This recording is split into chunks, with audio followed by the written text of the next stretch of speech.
नमस्कार, आप देख रहे हैं फाइनल पोस्ट। जैसा कि आप लोगों को पता है कि 2025 में होने वाले हैं विधानसभा चुनाव। इसमें सभी राजनीतिक पार्टियां अपने अलग अलग एजेंडे सेट कर रहे हैं, जिसमें तेजस्वी यादव का कहना है कि वह सभी बिहार वासियों को 200 बिजली यूनिट फ्री में देंगे। जैसे कि हम जानते हैं कि हमारा 2025 में अभी चुनाव होने वाला विधानसभा, जहाँ पे कई पॉलिटिकल पार्टी जो है वो अपने अपने एजेंडे सेट कर रही हैं। बहुत सारे खोखले वादे भी किए जा रहे हैं, लंबे लंबे बयानबाजियाँ भी की जा रही हैं, जिनका परिणाम ये हो रहा है कि ये लोग भारत और बिहार की आर्थिक स्थिति नहीं देख रहे हैं। इन्हें बस है कि हम आए स्टेज पे और अपने लंबे लंबे भाषण में लंबे लंबे वादे करके चले जाएं।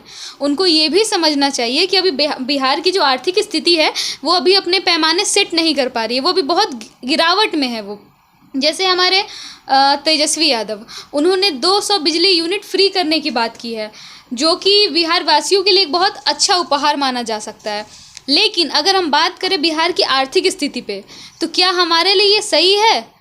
मुझे नहीं लगता है कि ये अभी सही है। इसका परिणाम ये है कि अभी हाल ही में शराबबंदी हुई, जिसका हम लोग ने इकोनॉमिक ग्रोथ देखा, वो बहुत ज़्यादा डाउन में चला गया। उसके बाद और भी बहुत सारी ऐसी चीज़ें हुई हैं बिहार में, जैसे जिनके कारण जो हमारा इकोनॉमिक ग्रोथ है वो बहुत नीचे आया है। तो इस समय इस तरह के वादे करने, सिर्फ अपने पॉलिटिकल पार्टी को रेस करने के लिए, मुझे नहीं लगता कि ये सही है। जैसे कि आपको पता है कि अभी जो है स्मार्ट मीटर लगने से सभी लोग जो हैं इससे परेशान हैं, तो आपको क्या लगता है इससे इकोनॉमिक ग्रोथ होगा? मुझे नहीं लगता कि स्मार्ट मीटर लगाने से कोई इकोनॉमिक ग्रोथ हुआ है। इससे बहुत सारे लोग अभी त्रस्त हैं। जहाँ पे अदर स्टेट में, जहाँ पे बिजली की जो कीमत है वो 4.5 रुपये है, और हमारे यहाँ हमें 7.5 रुपये पे करने पड़ते हैं। इसके बाद भी यहाँ पे लोग वादे करके जाएंगे कि हम आपको 200 बिजली यूनिट फ्री देंगे, तो ये एक तरह से सही तो नहीं है। आप जो हमारे आम जनता है उन्हें आप बेवकूफ़ बना रहे हैं, उन्हें आप धोखे में, एक तरह से यही करना है कि आप 5 साल के लिए उन्हें चीट करेंगे, तो वो गलत चीज़ें हैं। तो क्या तेजस्वी यादव की सरकार बननी चाहिए या नहीं? ये तो हमारी जनता डिसाइड करेगी, लेकिन जिस हिसाब से उनकी बयानबाजी चल रही है, उन्हें अपने और जो स्कीम है उस पर काम करने की ज़रूरत है। उन्हें ये बोलने की ज़रूरत नहीं है कि वो 200 यूनिट फ्री देंगे सिर्फ अपनी सरकार को आगे बढ़ाने के लिए। और ऐसे बहुत सारे पॉलिटिकल पार्टीज़ हमने देखे हैं। मुझे ऐसा लगता है कि अभी भी तेजस्वी यादव जो है वो अरविंद केजरीवाल के राह पे चल पड़े। उन्होंने कहा था कि वो वहाँ बिजली फ्री देंगे दिल्ली में, और उन्होंने दिया, लेकिन हम दिल्ली को यहाँ देख रहे हैं और बिहार को यहाँ देख रहे हैं। तो हमें समझना है कि दिल्ली क्या है और बिहार क्या है। दिल्ली में आप ये बोल के कर सकते हैं, बट आप बिहार में ये बोल के नहीं कर सकते हैं। बिहार बहुत अलग है। बिहार में अभी हम लोग बहुत सारी चीज़ों से डील कर रहे हैं करेंटली। हमारे यहाँ बहुत अच्छी मशीनरी फैक्ट्रीज़ नहीं हैं, बहुत अच्छा जो हमारे यहाँ कोई इंडस्ट्री नहीं है। हम लोग ऑलरेडी बहुत ज़्यादा ये बोलने की बात तो नहीं है, बट अभी हम लोग हैं पीछे। तो इस पॉइंट पे, क्योंकि अभी जो हमारी स्टेट है वो 72% जो बिजली की बिल है वो सरकार पे करती है, और 28% जो है वो हमारे आम जनता पे कर रही है। ऑलरेडी हमारे पे 72% जो है वो पे करने की जिम्मेवारी है। उसके आगे आप 200 यूनिट फ्री कैसे दे सकते हैं? जैसे अभी तेजस्वी यादव का कुछ दिन पहले ही बयान आया था कि वो जो है 10 लाख लोग को नौकरियां फ्री देंगे। तो इस बार भी क्या उनका बिजली सफल हो पाएगा, वो भी इलेक्शन के दौरान? जब 10 लाख नहीं हो पाया तो 200 कहाँ से होंगे? मुझे नहीं लगता है कि ये होंगे, और ये संभव नहीं है, और संभव होते हुए दिख भी नहीं रहा है।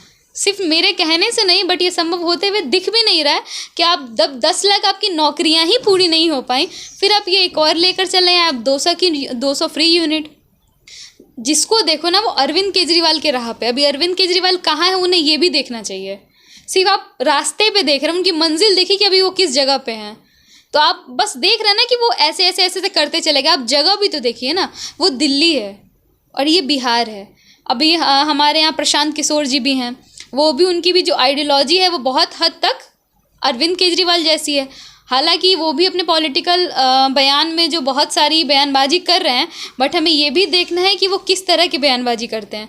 हालांकि वो अभी एनडीए के और बीजेपी के बी टीम रही हैं, तो देखते हैं क्या होता है फिर। प्रशांत किशोर ने तो ये भी कहा है कि हाँ, वो 40 मुस्लिम महिलाओं को और मुस्लिम जेंट्स को भी वोट तैनात करेंगे। मुझे नहीं लगता है कि ऐसा होगा। उन्होंने जैसे बोला है कि वो 40 मुसलमानों को और 40 महिलाओं को सीट देंगे। क्यों देंगे? क्योंकि उनको ऐसा लगता है कि समाज में उनकी भागीदारी है, तो उनकी हिस्सेदारी भी होनी चाहिए।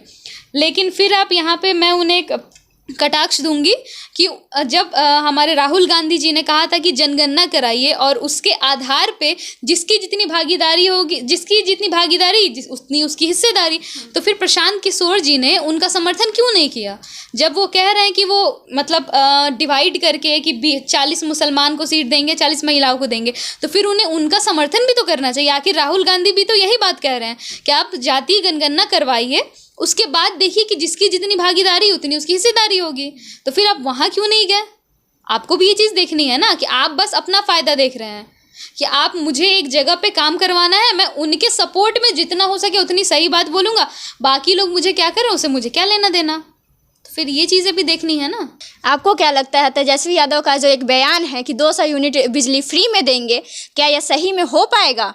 आपको क्या लगता है? जो भी आपको लगता है आप कमेंट में ज़रूर बताएं। धन्यवाद।